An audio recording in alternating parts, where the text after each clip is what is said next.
Good morning po at andito po tayo ngayon para interviewin si Kuya Christopher para sa kanyang araw-araw na pamumuhay sa kanyang pagiging tricycle driver.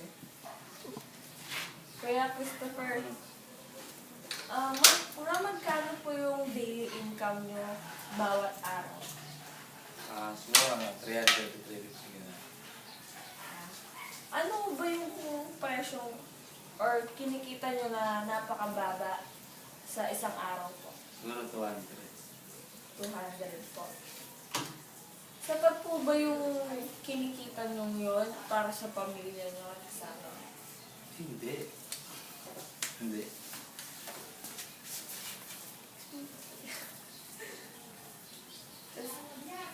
Ilan yung napupunta sa'yo at sa asawa mo? Mga... Ano na siguro, kalahati na lang yung kinikita mo. 300. Mga 50%. Tuwing kailan yung maintenance ng tricycle? Monthly. Monthly po. Ilan taon na kayo, kuya?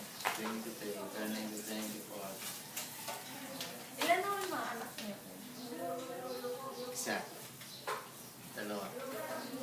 Hindi pa kayo sure. At ang pangwali kong tanong, kuya, gano'n na kayo katagal nag-tricycle driver? Siguro nasa 2 years na. 2 years. Oo. Maraming salamat po at binigyan niyo po ako ng chance para mag-interview. Yun lang po. Okay na.